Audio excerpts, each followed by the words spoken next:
Yang paling istimewa. Cerita oleh Clara Eng, ilustrasi oleh MT.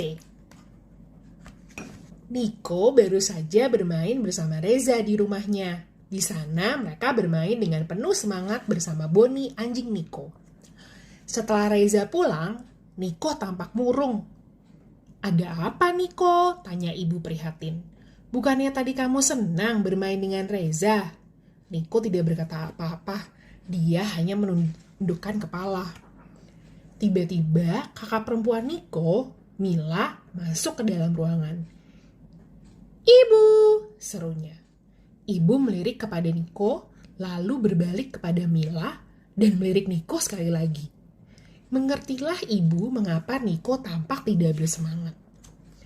Malamnya, ibu menyembulkan kepala dari balik pintu. "Niko," panggil ibu. "Boleh ibu masuk dan mengobrol denganmu?" Ibu mengusap-ngusap rambut Niko dan bertanya, "Kenapa kamu kelihatan sedih? Reza memukulmu ya? Atau kalian berkelahi?" Niko bertanya, "Bu, kenapa Kamila berbeda denganku?" Ibu duduk di sebelah Niko. "Itu karena Kak Mila anak yang istimewa." Niko memandang ibu tidak mengerti. "Maksudnya apa, Bu?" Ibu merangkul pundak Niko. "Tentu saja Kak Mila tidak istimewa karena berbeda. Kak Mila istimewa karena dia kakakmu tersayang. Dalam banyak hal, Kak Mila tidak berbeda dengan anak-anak yang lain." "Kamu malu mempunyai kakak yang cacat?" tanya ibu. Niko tidak menjawab. Dia hanya menunduk. Ibu membelai kepala Niko. "Kamu malu karena tadi Reza memandang Kamila dengan penasaran." Akhirnya, pelan-pelan Niko mengangguk.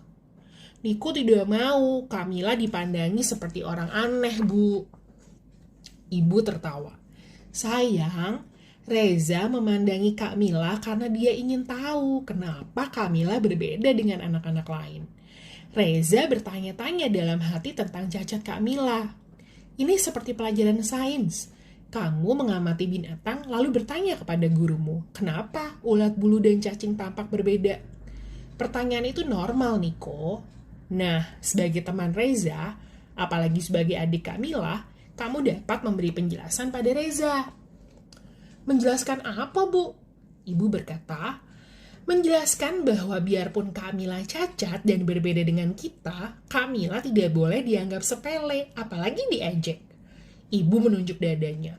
"Hati Kamila kan sama dengan hati anak-anak lain. Kamila mempunyai perasaan yang harus kita jaga dan hormati. Dan ingat Niko, kakakmu itu mempunyai kecerdasan istimewa yang tidak boleh kita lupakan." Niko menyentuh tangan ibu. "Apa orang-orang cacat lainnya juga seperti Kamila?" "Ingat tidak, kita kan pernah mengunjungi sekolah Kamila, sekolah anak-anak cacat. Betul mereka cacat, tapi bukan berarti mereka tidak mempunyai perasaan dan hati. Mereka cacat fisik, bukan cacat perasaan. Di luar berbeda, tapi di dalam tetap sama." Niko berpikir keras. "Jadi aku harus terus-menerus membantu Kamila ya, Bu?" Ibu menjawab, "Ya, kamu dapat membantu Kamila atau orang-orang cacat lainnya kalau mereka mengalami kesulitan.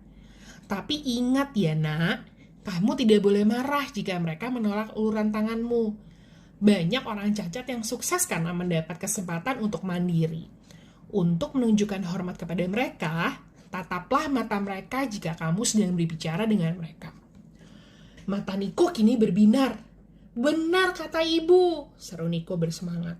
"Besok akan kuceritakan tentang Kamila kepada Reza. Biar kutunjukkan piagam penghargaan juara kelas milik Kamila. Aku tidak sabar melihat reaksi kagum Reza." Ibu memeluk Niko. "Anak pintar," serunya gembira. "Ini baru jagoan ibu." Sekian. Selesai. Reading Response Activity atau aktivitas setelah bacaan. Pertama, temukan kata-kata yang baru kamu temui di dalam cerita ini dan cari tahu arti kata-kata tersebut. Yang kedua, temukan hal paling penting dalam cerita ini. Ketiga, jika kamu adalah penulis ceritanya, apakah yang kamu ingin ubah dalam cerita ini? Sebutkan alasannya. Selamat membaca, terima kasih.